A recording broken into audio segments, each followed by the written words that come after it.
వ్యాఖ్యలు కూడా ఆయన చెప్పారు. గతంలో ఏదైతే సిద్ధరామయ్య కొన్ని వ్యాఖ్యలు చేశారు, ఆ వ్యాఖ్యలకు అనుగుణంగా అంటే మా ఎమ్మెల్యేలను బీజేపీ పార్టీ కొంటోంది 50 కోట్లు ఇచ్చని ఆ వ్యాఖ్యలను ఉద్దేశించి ఆయన చేసిన వ్యాఖ్యలను ఇక్కడ కూడా ఉద్దేశించి ఇక్కడ కాంగ్రెస్ ఎన్ని కోట్లు ఇచ్చి మా ఎమ్మెల్యేలను కొనుగోలు చేస్తున్నారనే వ్యాఖ్యలు కూడా కేటీఆర్ ఉద్దేశించి మీడియా సమావేశంలో కొన్ని వ్యాఖ్యలు చేశారు. అంటే మొత్తంగా చూసుకుంటే కనుక ఇక్కడ బీజేపీ కనుసన్నల్లోనే ఈ ప్రెస్ మీట్ కూడా ఏర్పాటు చేశారనే కొన్ని విశ్వసనీయ వర్గాల నుంచి అయితే సమాచారం ఉంటుంది.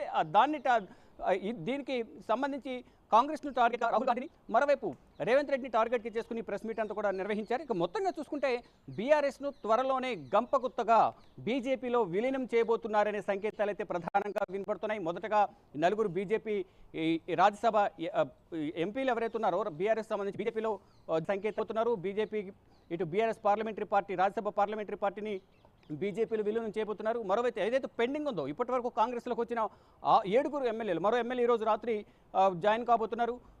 మొత్తం 39 మందిలో కంటోన్మెంట్లో యాక్సిడెంట్ జరగడం వల్ల అక్కడ ఎమ్మెల్యే చనిపోవడం వేదికలు వచ్చాయి. దానికి కాంగ్రెస్ కైవసం చేసుకున్న తర్వాత 6 ఎమ్మెల్యేలు జాయిన్ అయ్యారు. ఆ తర్వాత మళ్ళీ ఈరోజు మరో ఎమ్మెల్యే జాయిన్ కాబోతున్నారు. మరికొంతమంది ఎమ్మెల్యేలు కూడా చేజారే అవకాశం ఉందనే వార్తలు వస్తున్న నేపథ్యంలో తమ ఎమ్మెల్యేలను కాపాడుకునే ప్రయత్నంలో భాగంగానే బీజేపీతో కలవడం ద్వారా పార్టీని కాపాడుకోవచ్చు, వారి రాజకీయ భవిష్యత్తు కూడా ఉంటుందనే యోచనలోనే కేటీఆర్ హరీష్ రావు ఉన్నారు.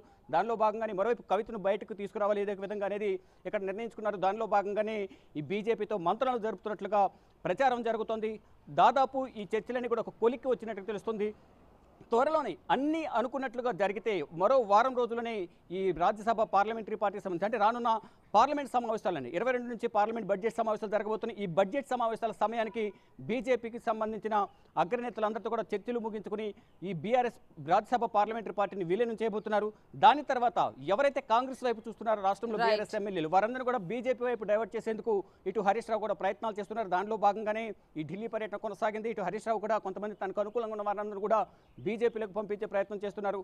మొత్తంగా చూసుకుంటే కాంగ్రెస్లోకి వెళ్లే వారిని అడ్డుకుని బీజేపీ వైపు డైవర్ట్ చేసేందుకు ప్రయత్నాలు జరుగుతున్నాయి. దానిలో భాగంగానే కొంతమంది బీజేపీలోకి మరికొంతమంది కాంగ్రెస్లోకి వెళ్లేందుకు కూడా ఎమ్మెల్యేలందరూ కూడా సిద్ధంగా ఉన్న నేపథ్యంలో ఇక్కడ పార్టీ కూడా ఉండే అవకాశం లేదు, ప్రతిపక్ష హోదా కూడా కోల్పోయే అవకాశం ఉన్న నేపథ్యంలోనే కేసీఆర్ కీలక నిర్ణయం తీసుకున్నట్టు తెలుస్తుంది.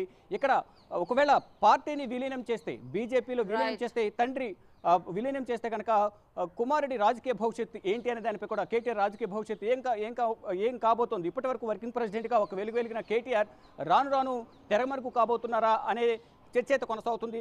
అంటే కూతురిని బయటకు తీసుకురావాలి కాబట్టి పార్టీని పణంగా పెట్టాల్సిన పరిస్థితి అయితే ప్రజెంట్ సిచ్యువేషన్ ఉంది.